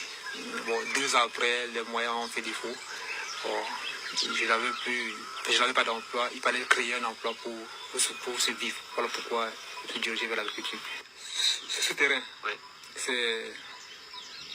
Avant, on jouait du football là-bas. Avant, on jouait du football. Ici? Oui. Ah oui. Oui. Et quand nous sommes arrivés ici, on a compris qu'on pouvait aller jouer le football ailleurs et comme c'est dans un bas-fond et se partager du terrain pour travailler. Bon, on a commencé ensemble. Oui, 2 plans, 4 plans, on essaie de faire à la maison, on observe d'abord. On dit, bon, ici, je mets un peu de l'azote seulement. Ici, je mets du phosphore seulement. Ici, j'ajoute encore du potassium. Ici, j'ajoute encore du phosphore. Donc là, par exemple, c'est un exemple d'un village à l'ouest village Bana, on vous a montré la chefferie, on vous a montré les marchés, on vous a montré les projets communautaires. Maintenant, de l'autre côté, qu'est-ce que les gens... Ils vous ont dit que pour que quelqu'un envoie son enfant à l'université, la tontine se met ensemble, ils bouffent la tontine, l'envoie son enfant à l'université. Pour que quelqu'un commence un commerce, ils se mettent ensemble, chacun dit 50 000, 620, ça fait 1 million, tu peux lancer ton commerce. Voilà comment les gens fonctionnent. Ils envoient leurs enfants à l'école, ils construisent des maisons, ils font des projets commerciaux à l'aide de la tontine. Ils se mettent ensemble, en fait, pour développer leur communauté. Maintenant, regardons ce qui se passe chez nos chers frères Boulou et Kan, Betty, dans leur village. D'accord? Regardons ce qui se fait dans un village quand il s'agit du développement des enfants, de l'avenir des enfants et tout. Regardons. Et ça va vous expliquer à suffisance le problème que J. Remingono a eu. C'est-à-dire tout un village ou alors des gens qui se mettent ensemble, des gens de sa communauté, pour le détruire.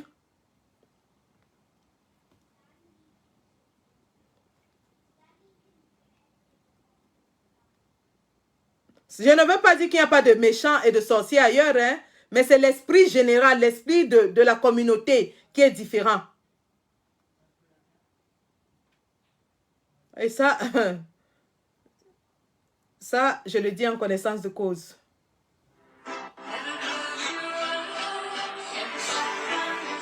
Ambam, chef-lieu du département de la vallée du Nthème, en région sud Cameroun.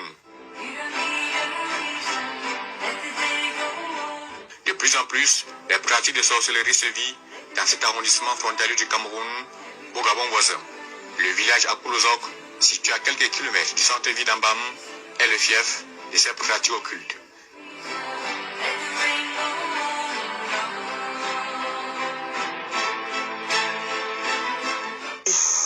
Il y a les pratiques de sorcellerie à Akoulozok.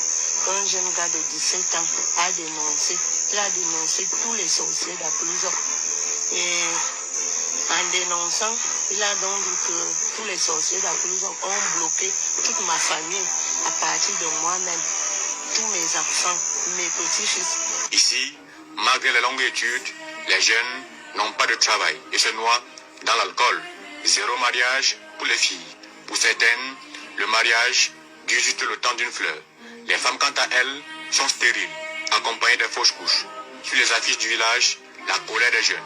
Ils disent non à la sorcellerie.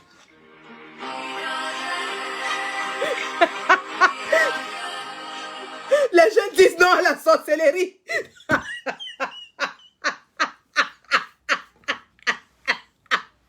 Ils finissent de fréquenter. Pas d'école. Ils sont calés au village. Pas de mariage. Pas d'école. Les vieux du village font la sorcellerie pour que personne ne progresse. Nous tous on cale au village. On va boire le vin ensemble. Personne ne va nulle part. Pas qu'à bouger. À l'ouest, quand l'enfant finit l'université, il va prendre l'argent à la tontine pour l'envoyer à l'Europe. Ou il va prendre l'argent à la tontine pour lui faire passer un autre examen. Au sud, l'enfant finit de fréquenter. Les sorciers s'asseyent pour dire que tu ne bouges pas. Tu ne vas nulle part. Les femmes ne se marient pas. Les fausses couches. Vous n'accouchez pas. Vous ne vous mariez pas. Vous n'allez pas à l'école. Vous allez seulement boire le vin blanc avec nous ici au village.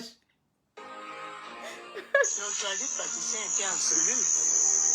Parce qu'il voulait d'abord enlever les choses là. Le chef est venu. On l'a arrêté. Jusqu'à ce que le neveu du chef a donné un coup de poing au praticien. Et il a perdu ses 2 dents.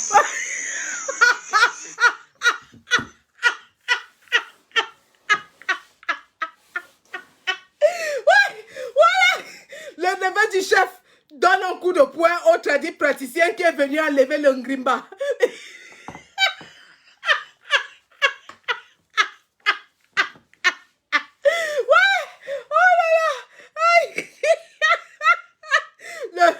Les populations appelaient le praticien de venir enlever le remède. Le neveu du chef lui a donné un coup de poing. Ses 2 dents ont sauté. Ouais, mes oncles. Oh là là, mes oncles Betty. Ouh là là, je vais mourir de rire.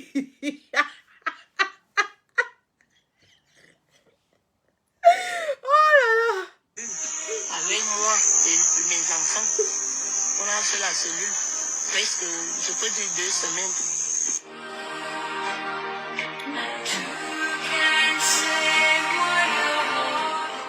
Une mamie maléfique aurait été enterrée dans le domicile de Madame Veuve Beyume.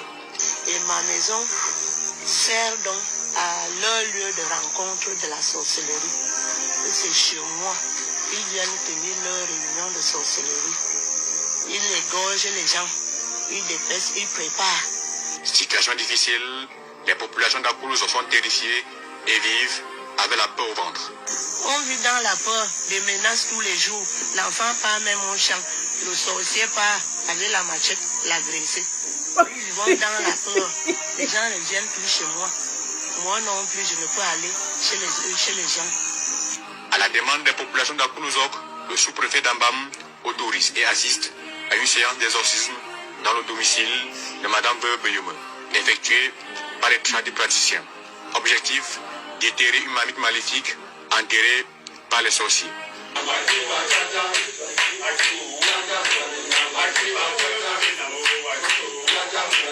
Un trou de près d'1 mètre de profondeur, plusieurs seaux d'eau, du feu vif à la bougie, sans oublier le sel, tout est mis en œuvre pour invoquer les esprits. Étant pas praticien, difficile pour l'équipe de tournage de donner tous les détails de cette séance d'exorcisme.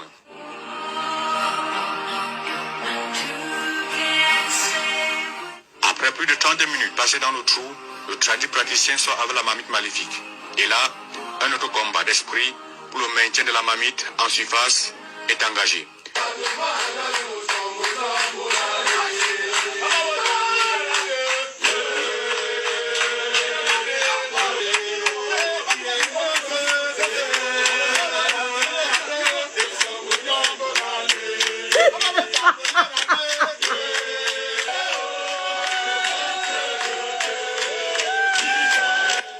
Minutes plus tard, les tradipraticiens retrouvent les esprits normaux et la mamite soigneusement attachée par les dépositaires est là. En présence de tous, la mamite est ouverte afin de voir son contenu. À l'intérieur, le bic, ce qui bloque l'accès à l'emploi des jeunes. Des mèches, ce qui plombe le mariage des filles. Le caméléon. Quand on veut empêcher ou déranger ou récupérer quelqu'un de la maison, celui qui signale, qui positionne, et la personne change de couleur. Si, comme nous sommes là, la personne est bleue, quand on veut le voir dans la sorcellerie, elle devient noire. Même si c'est ton père qu'on dit égorge, tu ne reconnais plus que c'est ma vie que je vais égorger.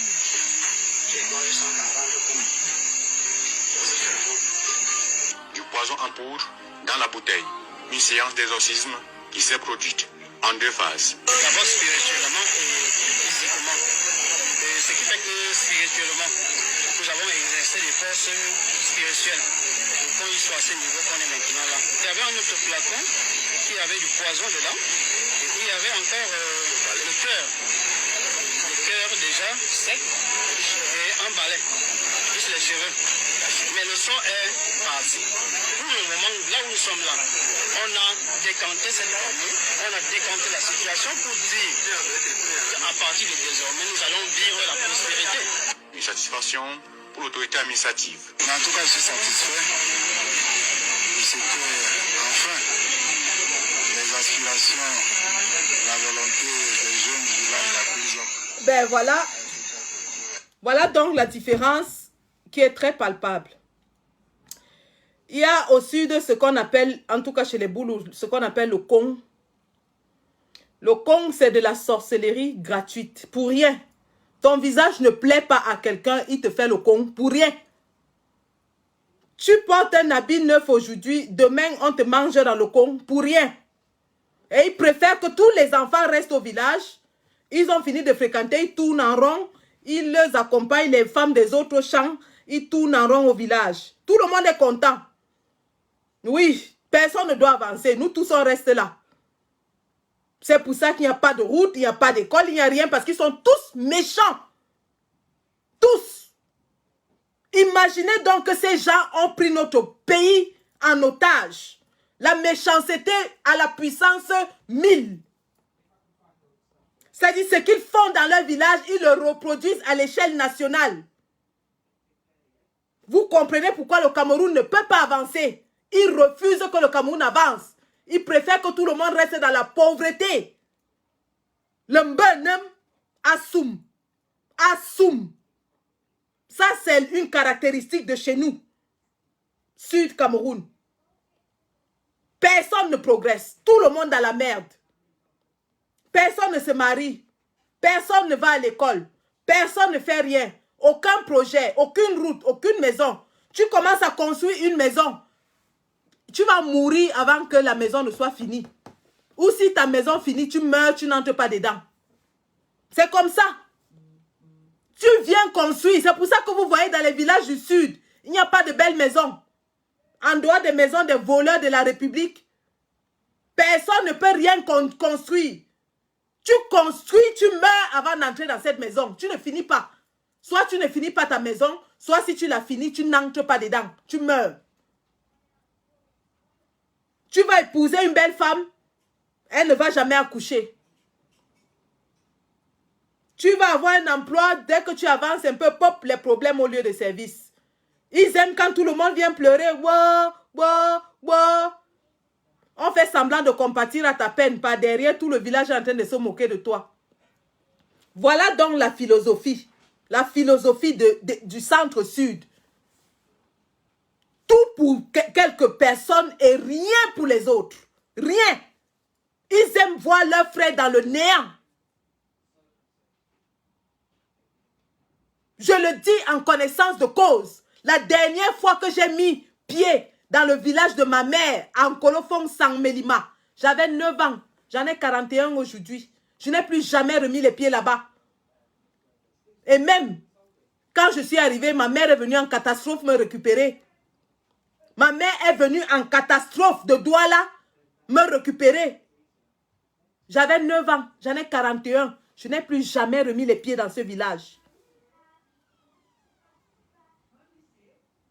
Sorcellerie à ciel ouvert. Quelqu'un marche comme ça. Imagine te dit que me bilokong. Mama joye un lamou me bilokong. Même le ton koukouma avant que ma jojo mezing. Ma lumo en con.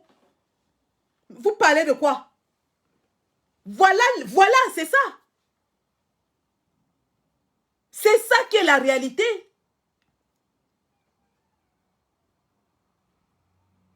Ceux qui réussissent sont ceux qui partent complètement du village et vont s'installer en ville.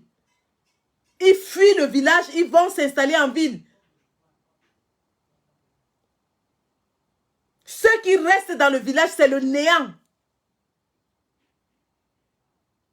La tradition n'a pas été conservée. Par contre, les mauvaises pratiques ont été conservées. C'est ça qui est la vérité. Et vous avez donc des gens qui viennent de ces zones, qui dirigent le Cameroun. Imaginez un peu le degré de méchanceté. Justement, lorsqu'on voit un monsieur comme Biya qui fait pourrir le corps de son prédécesseur au Sénégal, vous comprenez la méchanceté. C'est le Mbenem Assoum. C'est ça, c'est l'esprit de ce village.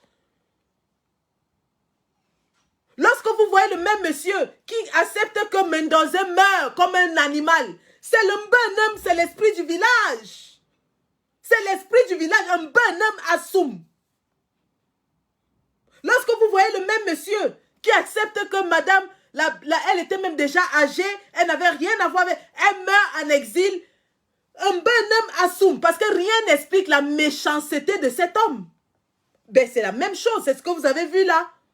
C'est-à-dire des gens qui, pour rien comme ça, bloquent les enfants, enterrent les mamites sorcières dans les villages des gens, font à ce que les femmes d'autrui n'accouchent pas, gâtent les mariages des gens, pour rien. Pour rien.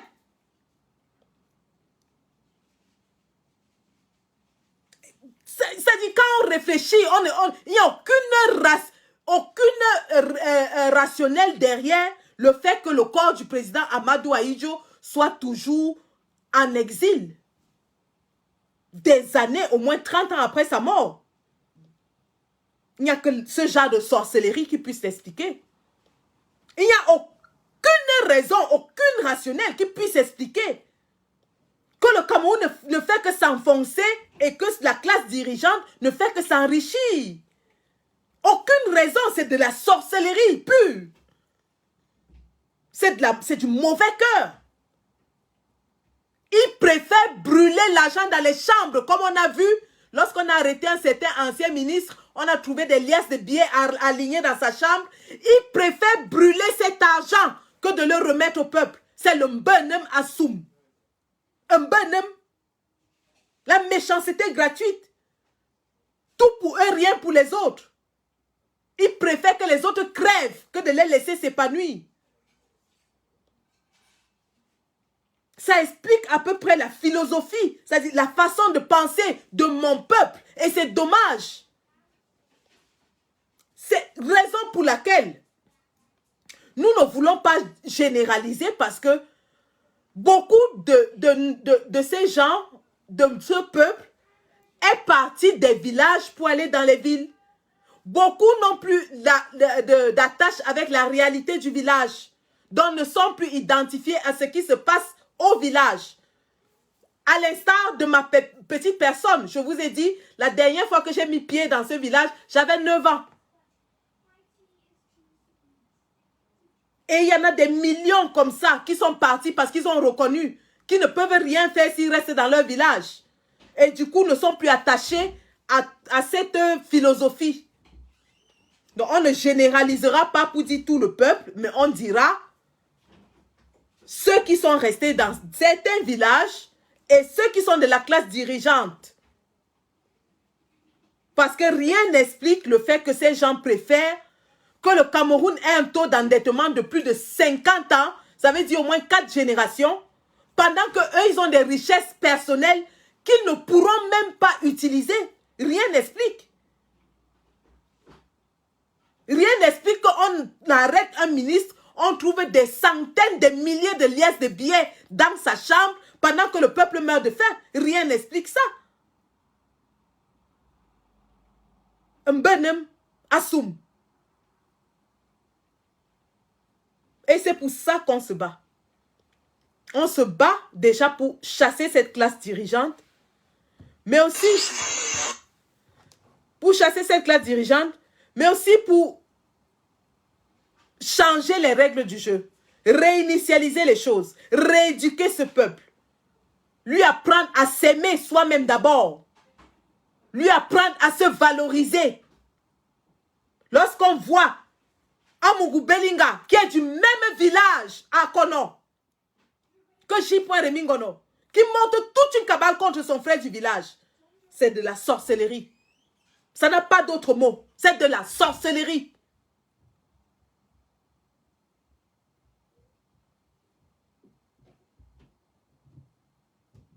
Et nous allons nous battre pour que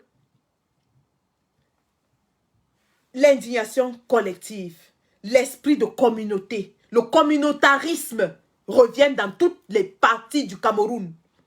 Cet esprit communautaire qu'on a vu à Bana, où des populations se mettent ensemble pour développer des projets, que cet esprit soit développé partout ailleurs. Que ce soit à Douala, que ce soit à Yaoundé, que ce soit à Saint-Mélima, que ce soit à Ebolova, que ce soit par exemple à l'extrême nord, où on a vu le vice-président Mamadou Mota qui offre des forages avec d'autres personnes de bonne volonté. Pensons au peuple. Investissons pour le peuple. Aidons-le à s'épanouir. Mettons les moyens à sa disposition. C'est de ça qu'il est question. Et c'est pour ça qu'aujourd'hui nous sommes contents d'avoir vu ce qui s'est passé à Foumbot. C'est un exemple d'indignation collective. Un peuple qui se lève et qui dit non, trop c'est trop. Qui venge la mort d'un petit vendeur de médicaments. C'était l'un des leurs. Il n'était peut-être pas riche, mais c'était l'un des leurs. Et c'est de ça qu'il est question. Il est question de commencer à défendre les nôtres. Si un Camerounais est abattu à Bafoussam, comme cette femme gendarme qui avait abattu ce jeune homme, tout le peuple de la ville doit se lever.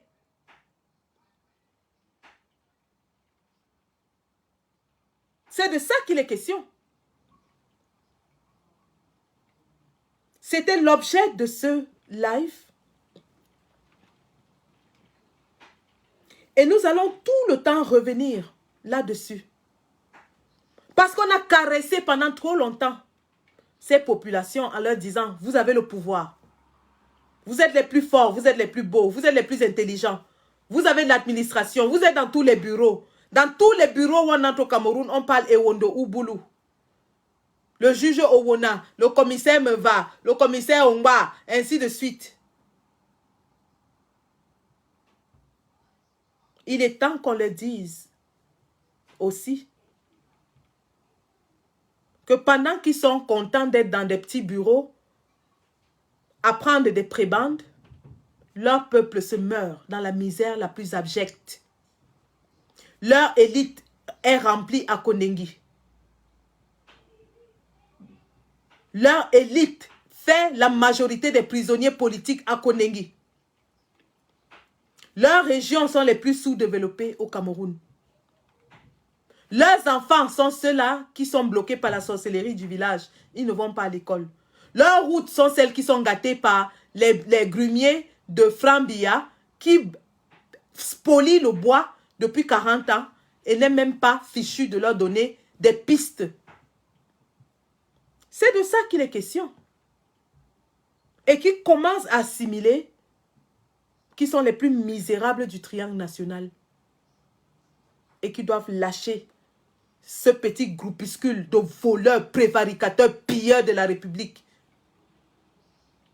qui doivent abandonner la théorie du tribalisme qui a été développée par Owona. Owona, le chantre du tribalisme.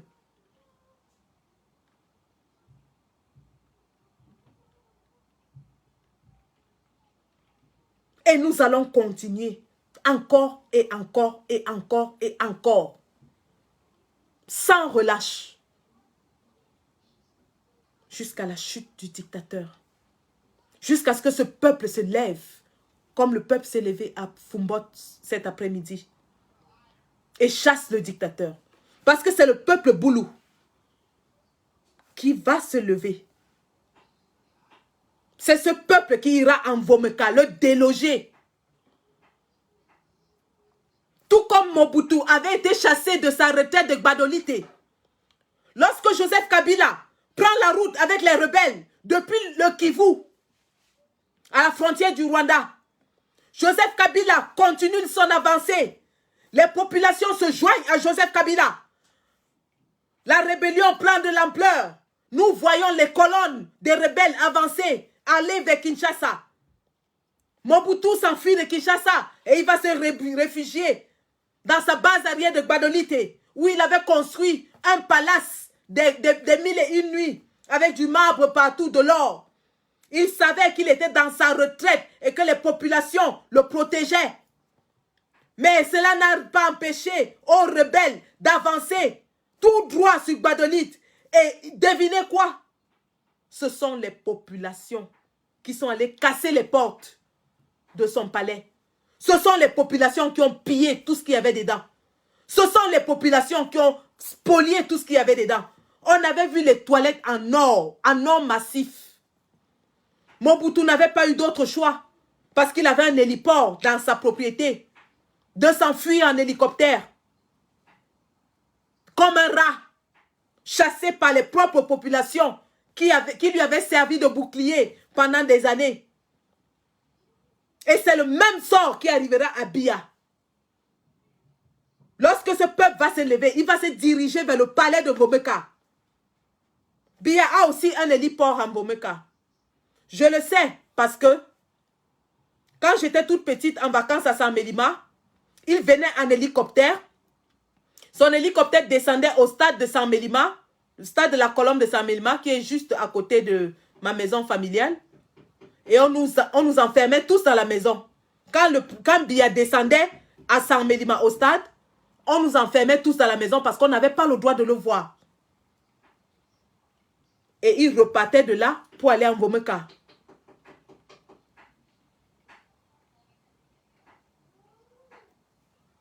Population du Sud, le palais de Mbomeka est à votre portée.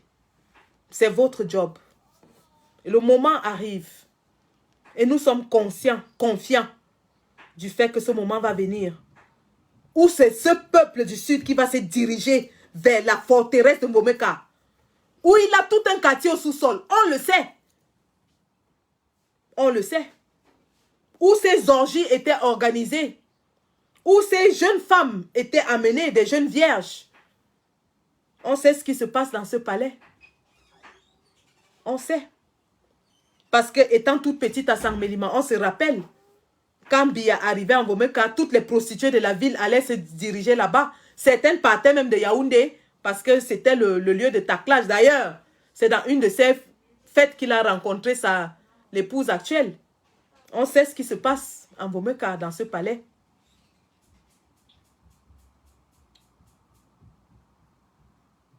On sait. Et le moment va venir. Chaque chose a une fin. Et votre fin a bel et bien sonné. Et c'est à vous de déterminer quelle sera votre fin. Soit vous voulez une fin paisible, soit vous voulez une fin violente.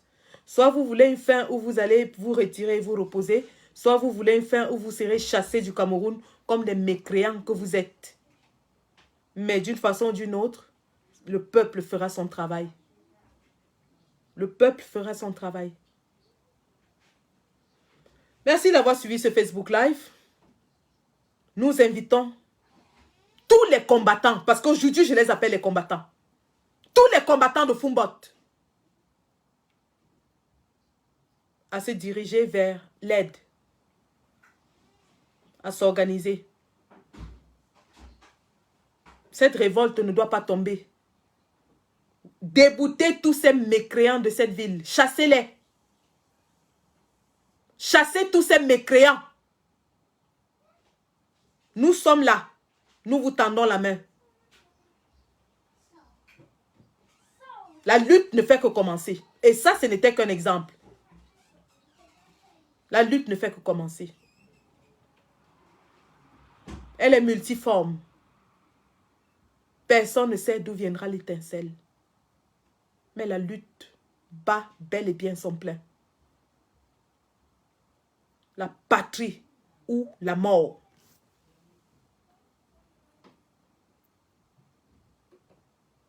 Seule la victoire est possible. C'est jusqu'à la gare. Jusqu'à la gare. Personne ne descend du train. Je détiens les clés de ce train. Ce foutu train va arriver jusqu'à la gare. Et il faudra tous nous trucider pour qu'il n'arrive pas. Ce qui est impossible. La patrie ou la mort. Nous vaincrons. Bonsoir.